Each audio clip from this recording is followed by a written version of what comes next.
Hi, everyone. Welcome to today's Career Chat. I'm Krista Harmon. I'm from the Kent Intermediate School District's Career Readiness Department, and I'm one of the career consultants. And we're super excited to have Gabe Laney here with us today. He's a NICU nurse manager over at Helen DeVos Children's Hospital. So welcome, Gabe. Hi, guys. Excited to be here with you. So to get us started, Gabe, one of the favorite questions of young people, they want to know how you got into this. So take us back to high school. Yeah. What do you think? Is this where you thought you'd end up? Give us your career path. Yeah. No, this is not where I thought I would end up when I was in high school. Probably nowhere close to where I thought I was going to end up when I was in high school. So I really got interested in healthcare probably, I would say, my sophomore year of high school. I had a biology instructor who was really charismatic, really involved with his students, and really made the class fun. And the class was kind of broken up into different modules, as you can imagine. I'm sure you've all taken biology, and naturally my favorite module was kind of the health and pathophysiology module, where we kind of started learning about the body and different disease processes on a very high level scale. And the one that sticks out to my mind is the childbirth module, which, I work in the neonatal intensive care unit now. So that was probably the first time where I really felt like I knew what I wanted to do and that I wanted to work in healthcare. The disease processes were really interesting to me. The human body was just fascinating to me, and kind of what the human body is capable of and what it can go through and bounce back and be healed and be fixed. So those things were really interesting, but I didn't really at that time have a set idea of I want to be a nurse, or I want to be a nurse manager, or I want to work in a NICU. I don't think I knew what a NICU was at that time. I would say when I was in high school, I was I was a shy kid.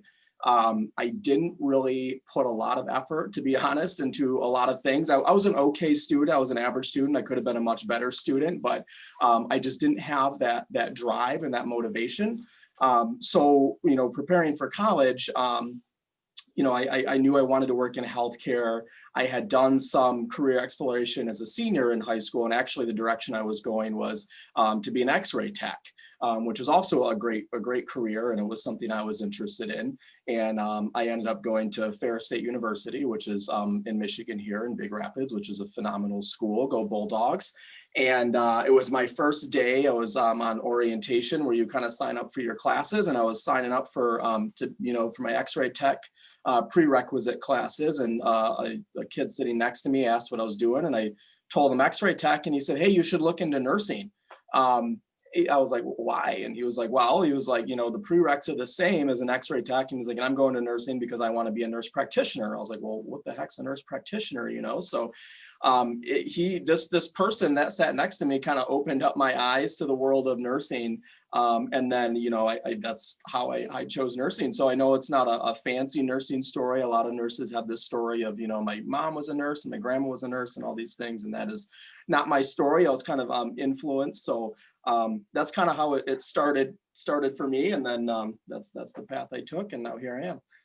Well, I think it's really great for young people, Gabe, because so many of them have that pressure that they have to have it all figured out. So to hear that you had an idea of being an X-ray tech, and then you went off to college, and that somebody helped make an impact, with some conversation, that just helps young people know it's going to be okay. And they've heard that a lot with some of our other guests. So I love that's your story. Yeah. So you said you were kind of an average student, because obviously there's a lot of competitiveness out there to get into nursing school. And I know that's an anxiety for some of the young people on the call. How did that work out for you then, since your grades were kind of average? How did you pursue to be able to get into a nursing program then? How'd that work? Yeah. So high school, like I said, I didn't push myself that hard in high school. A lot of it was because I didn't have that direction. And like you said, the environment is such that I feel like there is a lot of pressure. I do feel like high school students have that pressure of, I need to know what I want to do. And like you said, it's okay to not know, and I didn't know. So once I got into college, I think when I was away from home in a new environment, in a different peer group, that's really where I excelled in school. I started doing really, really well in school and college, and it took me by surprise, I think, more than anything, that I was doing well in these classes.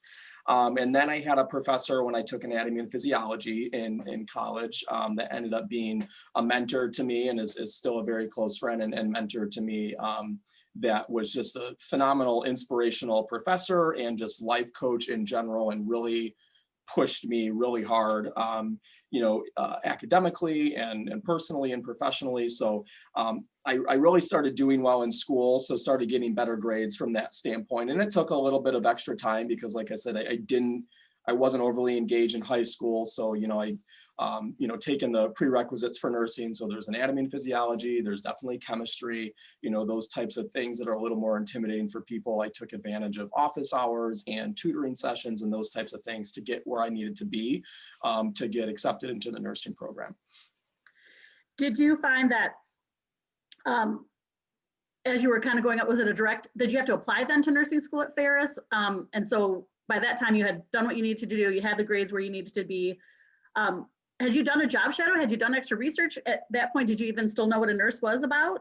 Yeah. So nursing is a program you apply for. So you're kind of called a pre-nursing student while you're doing your prerequisites. I had a lot of opportunities as well during my prerequisites to take additional classes. So one thing I did was take a couple of phlebotomy classes, and phlebotomy we call ourselves vampires a lot. So if you go to the hospital and get your blood drawn, that's a phlebotomist that's drawing your blood. So when I was doing my nursing prerequisites, I had some extra time in my class load to take some phlebotomy classes. So I got a phlebotomy certificate and started working as a phlebotomist. So that gave me just an amazing exposure into healthcare and working with nurses. I worked a lot in the emergency department when I was a phlebotomist, so I got to know a lot of those nurses very well and kind of get to be some friends with them. So I was very familiar with the hospital environment and what a nurse was at that point. And then, I did prereqs for about 2 years, and then I applied for the nursing program and got accepted and started my third year of college. And so that's so great for young people to hear. Again, it's that active step of getting a job in healthcare, getting some experience, meeting people who are in the hospital, that those were all influences on you as well. And obviously that strengthened your application. Anything else that you would recommend high school students to think about as they're preparing for college, and even in that early college, that they can be do to strengthen their applications for nursing school? Yeah, I think diversifying in any way you can. If nursing is an interest to you, I'm biased because I did phlebotomy. I think phlebotomy is great.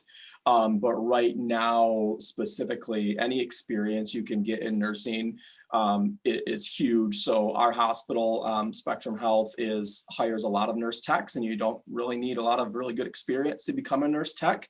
And that's a phenomenal job where you are at the bedside with patients, with nurses, with doctors, and you're getting really good hands-on experience that's going to prepare you for nursing school. Our nurses that come in that have been nurse techs are just light years ahead of nurses that come in that don't have that experience.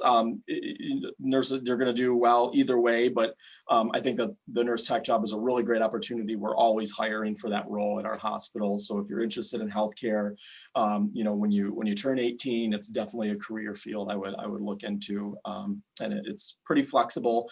Hours can be pretty easy to work around your school schedules. So yeah, we've been fortunate to hear a little bit about that. Also, if you're under 18, young people, remember that you can get in through nutrition tech or environmental services. So again, get that foot in the door as early as you can, right, Gabe? Is that what you suggest? Absolutely, yeah. So you graduated from college with a 4-year degree, and you're like, this is great. Now, was it difficult to get a job? Was that something you just kind of jumped right in? How did you figure out where you want to work? Yeah, no, it was not difficult to get a job. Nursing is a great career path. There's a lot of job opportunities. So when I finished school, I was, 23, I think, when I graduated from nursing school. I graduated in August of 2011. I had a girlfriend that did not go to school with me. She was in my hometown where I was from. So I went back to the east side of Michigan in Midland, is the name of the town, and worked there for about 6 months, and then the girlfriend thing didn't work out. So I was like, dang. So I had some connections in Grand Rapids from being in nursing school at Ferris State University, and I ended up getting a job at Spectrum Health here in the adult hospital in the Meyer Heart Center. So I spent a few years in the Meyer Heart Center. My first job, I worked on the 6th floor of the Meyer Heart Center, which is a floor that helps patients that have had some sort of cardiac emergency. So usually they've had a heart attack or they're getting ready for open heart surgery. And I worked there for about a year, and then I transitioned to our surgical and trauma intensive care unit. and I spent a few years there, which was probably my favorite clinical experience, was working in that department. When I was in surgical and the trauma intensive care unit, we have in hospitals what's called shared leadership. So shared leadership is a committee that each department in the hospital has, that is a group of staff members, usually consists of nurses and nurse techs, that help the leadership department of the unit make decisions and help direct medical care. And I became the chair of that committee. I wasn't something I intended to do. I was just involved with the committee, and there was an opening, and my manager just kind of said, "Hey, I think you might be good at this." So I did that. And then after a while of doing that, there was a night shift nursing supervisor position that became available in the Heart Center. And this again was not something that I had set out to do. And my manager recommended me for that position and asked if I'd be interested. And to be honest, my first response was no, I'm not interested. And I kind of laughed. I said, I don't want to do that. A couple of weeks went by, and I just kept thinking about it. And so I called her back. I was like, hey, you know what? Maybe I'm interested in this. So I applied, and I got accepted as a night shift nursing supervisor. So that role means all of the nurses that work on the night shift report directly to that supervisor. So it's still 50% clinical. So 50% of my time I was at the bedside functioning usually as a charge nurse. So, helping with nursing assignments and where patients are coming and where patients are going, and then helping the nurses, on a day-to-day basis and managing them. And I did that for 2 years when I really got more interested in leadership. And that's at the time I applied for my manager job that I have now in the neonatal intensive care unit at the Children's Hospital. Well, I think what's great for young people to hear that series of events, Gabe, is that it was a slow and steady progression. Sometimes we get overwhelmed, like, how am I going to know what to do next? And as you shared, you started in the Meyer Heart Center, you did that for a year, then you moved to a surgical ICU kind of situation. So again, you started getting your chops in those kind of higher critical areas. The fact that you took the opportunity to take a leadership position on that committee, again, you didn't think of yourself as a leader, but those little experiences started to build on. And I love the fact that a couple of those opportunities, your managers invited you to participate. So you obviously were showing something that was impressing people. So what do you think that was, and what kind of are those skills and traits that young people should know about, which will help them move up? Yeah. I find myself thinking about that a lot. And a lot of leaders, especially in healthcare, I find have a very similar story to where we did not set out to want to do this. I think a lot of those traits in leadership are, a lot of it's adaptability to change. Change is constant in healthcare. And for me, I love change. I love new things. So I was always volunteering for, if we're getting a new product, if we're getting a new service line, if there's something different we're doing, I always loved being involved with that and helping. I think being a resource and being approachable is also a strong trait. So when I was at the bedside, I love to precept new nurses. That was one of my passions, was training new nurses on how to be nurses. And that's always something that I've loved, and leaders definitely have to be approachable, have to be helpful and resourceful.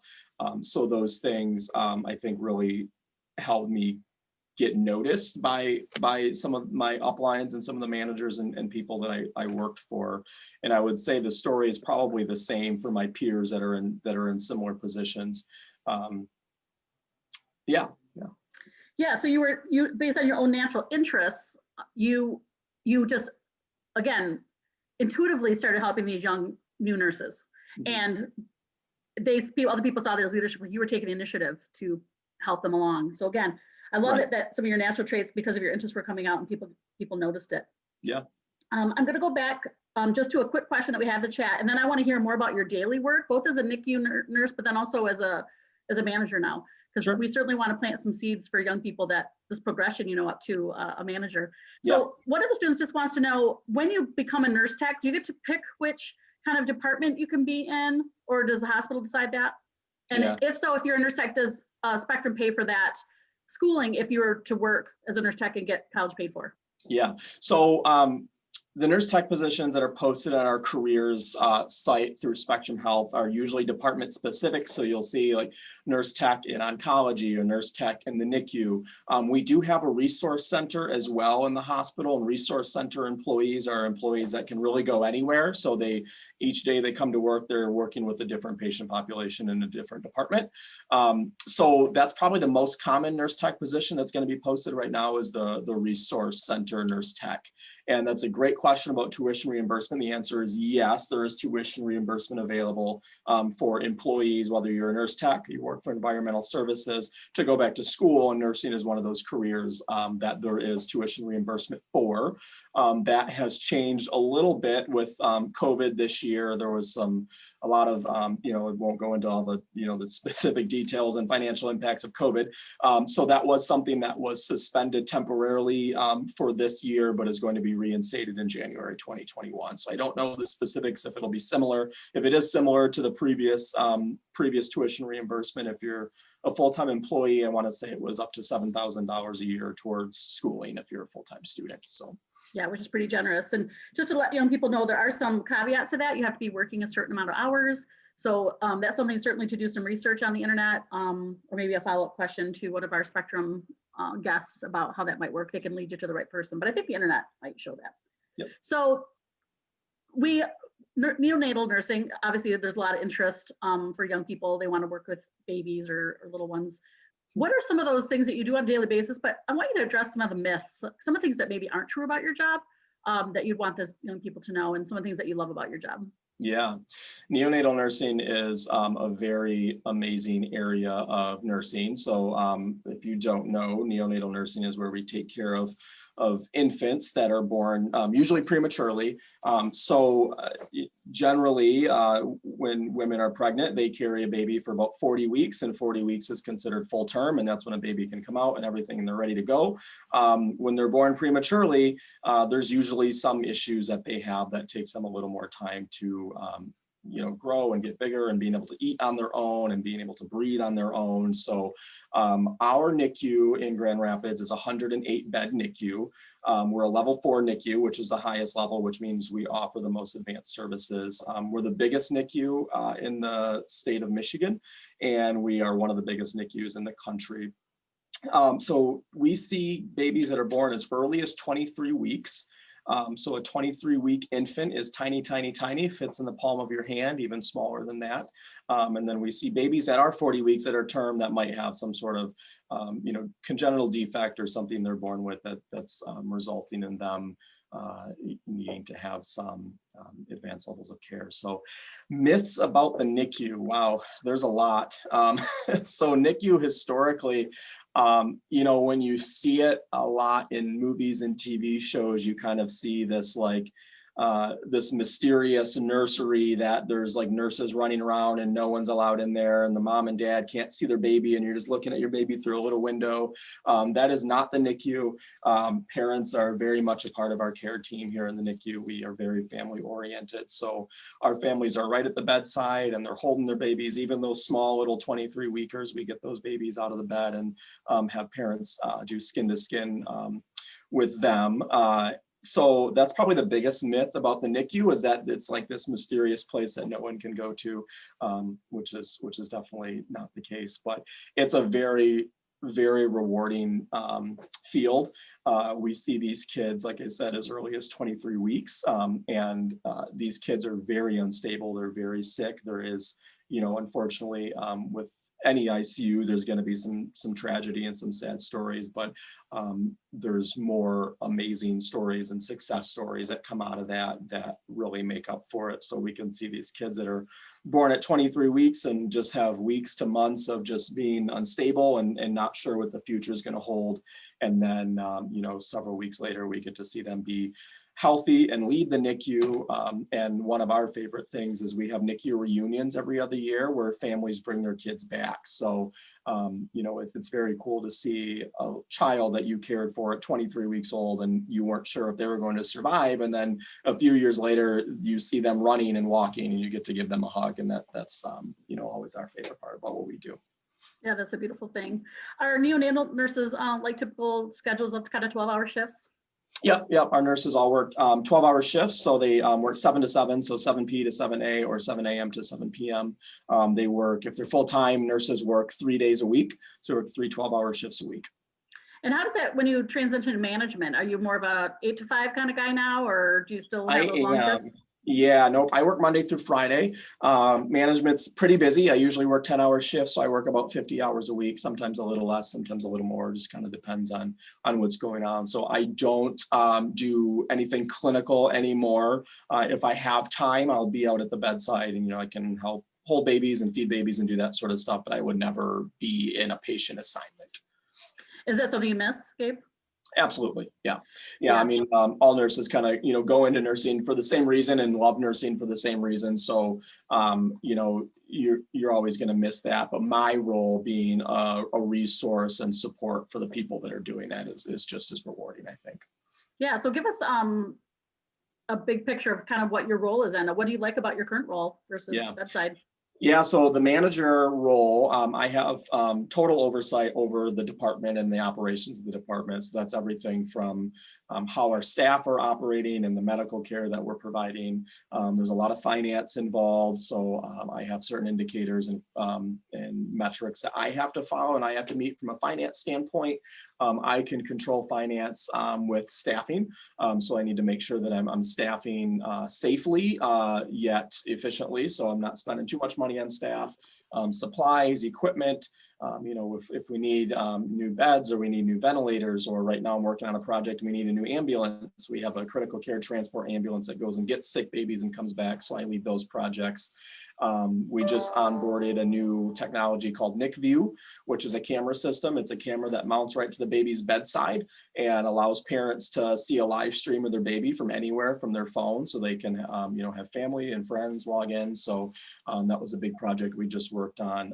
So yeah, those day-to-day things are what I spend a lot of my time doing. I'm in a lot of meetings with the system, so nurse managers are very much expected to be on different committees and different things for the hospital and work on the goals of the hospital and what we're trying to do to provide better care and make it a better place to work.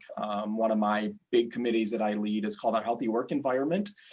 So that is a committee that's very much focused on the resiliency and well-being of our nursing staff. So we're looking at things that we can do to make nurses have an ability to feel safe at work and feel comfortable at work and have the ability to kind of de-stress. I think I saw a question pop up about how we deal with tragedy in the hospital. And that's something that this committee's very much focused on. What can we do to make sure we're providing an appropriate outlet when nurses are struggling with what we do on a day-to-day basis. So just an example of a project I'm working on right now is actually therapy dogs for staff. So working with a lot of really great community partners to be able to have on-demand therapy dogs. So if my unit has a really sad case or a really bad death, we have this program where we can have some therapy dogs that can come up that the staff can kind of take a breather and take a moment and play with some puppies, because everyone loves that. So that's a wonderful, innovative solution to the stress when there's a trauma, like you say, you lose a patient.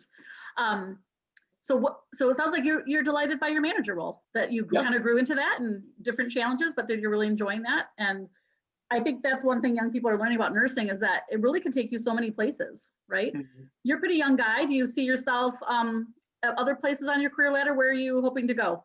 Yeah, so I just finished my master's degree last fall. So I have a master's of science in nursing administration. So it's still nursing focused, but more business and administration focused, that degree, which will prepare me for the next level in nursing leadership. So I was a supervisor and then a manager, and the next level would be a nursing director. So I report to a nursing director. So that would be my ultimate goal.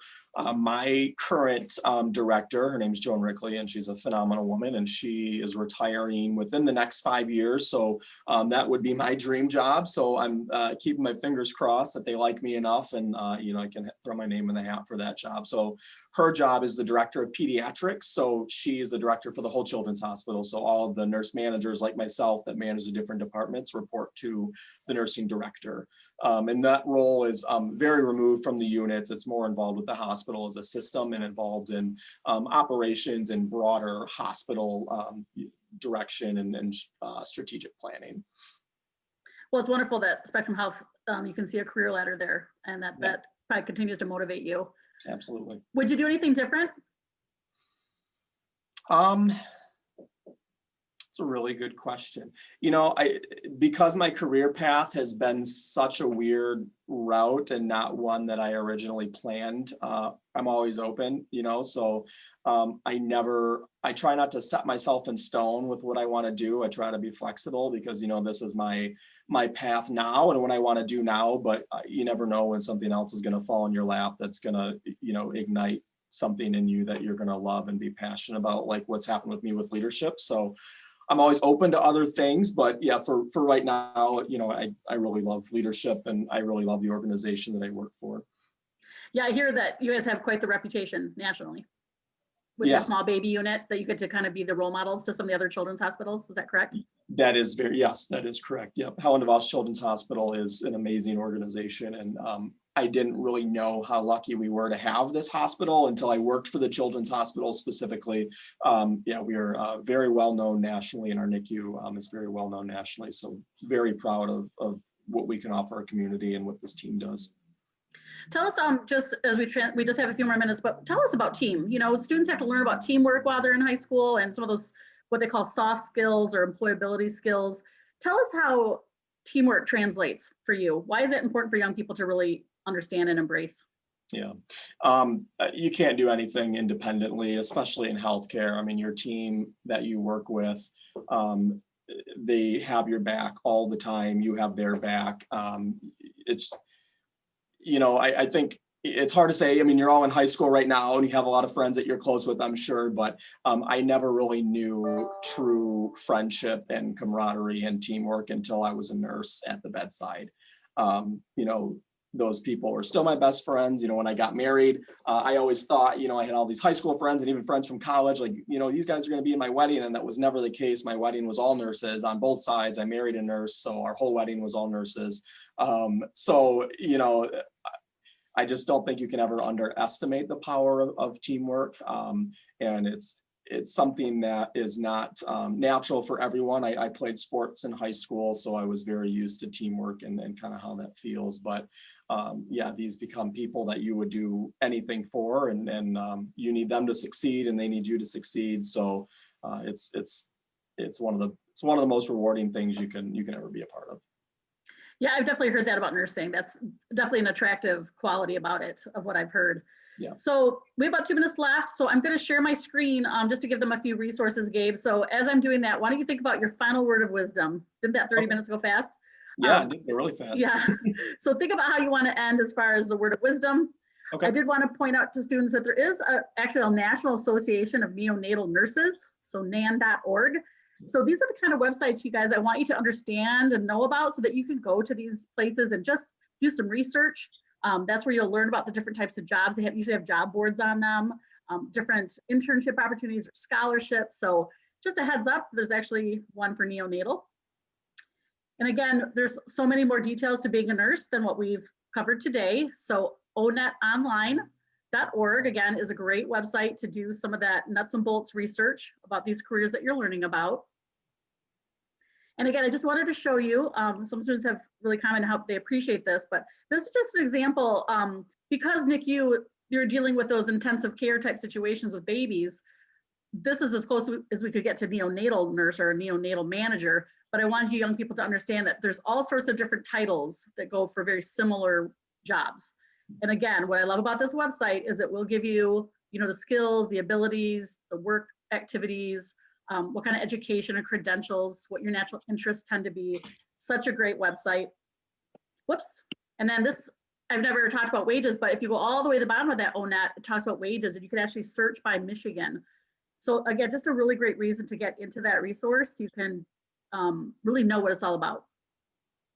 And then Gabriel gave his email to us, and I believe he gave us permission, Gabe. I think that's what I asked upon the original request. If they have follow-up questions, that's still okay? Should I sure you cover this? Yeah, absolutely. Yep. If you have any questions, before we got started. So yeah, Gabriel Laney at spectrumhealth.org. And again, my name's Krista Harmon. So always feel free to send me an email, you guys, and I can get it to our mentors if you don't have their email. So no worries. So this 30 minutes was fantastic, Gabe. What a great role model you are. So what would you like to say as we finish off kind of that word of wisdom for them as they explore? Yeah, I always kind of have two things that I like to pass on for advice. And the first one that has kind of been, I would say, the theme for me is that you are judged more in how you fail than in how you succeed. And that means that you're going to fail, you're going to fall. The most important part is that you always get back up and you keep going. Especially in healthcare, I mean, that's a constant for us. We're going to do things wrong, we're going to make mistakes, and that's okay, that happens. But it's always important to get up and learn from it and be accountable and continue to move forward. And then from a leadership standpoint, if that is your career path and you end up in a leadership role at some point, the most important thing I've learned, that I continue learning almost on a daily basis, is that the most important thing you can ever do is admit when you were wrong. It's very hard to say, I'm sorry, I was wrong, but it is the most impactful thing you can say when you have people that are relying on you. So that's gold wisdom right there, Gabe, for sure. Lots of thank yous in that chat room.